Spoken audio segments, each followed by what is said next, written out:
നിങ്ങൾ ഈ ഫോട്ടോ ഒന്ന് നോക്കുക. ആകെ 10 ദിവസം മാത്രമേ ആയിട്ടുള്ള കല്യാണം കഴിഞ്ഞിട്ട് ഭാര്യയുടെ കൂടെ ഒരു യാത്ര പോയതാണ്. യാത്രയിൽ മരണപ്പെട്ടു പോയി. അല്ലാ, ഖബർ നീ വിശാലമാക്കി കൊടുക്കണേ അല്ലാ. നിങ്ങളോട് എനിക്ക് പറയാനുള്ളത്, ആ ചെറുപ്പക്കാർ പെട്ടെന്ന് മരിക്കോ, യാത്രയിൽ മരിക്കുമെന്ന് ഉദ്ദേശിച്ചിട്ടില്ല, പെട്ടെന്ന് മരിച്ചു പോയി. അതാണ് അള്ളാഹ് കണക്കാക്കിയ സമയത്ത് എല്ലാവരും മരിച്ചു പോകേണ്ടവരാണ്.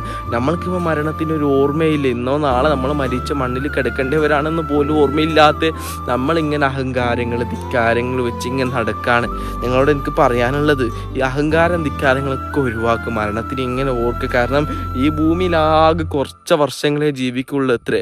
പിന്നെ അടുത്ത പരലോകത്തുണ്ടല്ലോ എത്രയോ വർഷങ്ങൾ ഇങ്ങനെ ജീവിതമുണ്ട്. ഈ ഭൂമിയിൽ ഈ ചെറിയ ജീവിതത്തിൽ നമ്മൾ ചിരിച്ച് അഹങ്കാരം വെച്ചിട്ട് ഒന്നും കാര്യമില്ല. പറ്റുന്നത്ര നമ്മൾ ഈ ഭാഗത്തൊക്കെ ഉണ്ടാക്കിയെടുക്കാം. പിന്നെ പരലോകത്ത് നല്ല ജീവിതം നമുക്ക് നയിക്കാം. അള്ളാഹു നമ്മൾക്ക് എല്ലാവർക്കും സ്വർഗ്ഗം നൽകട്ടെ ഇൻഷാ അല്ലാ. അതുപോലെ മരണത്തിന് ഇങ്ങനെ ഓർക്കുക ഇൻഷാ അല്ലാ. അസ്സലാമു അലൈക്കും.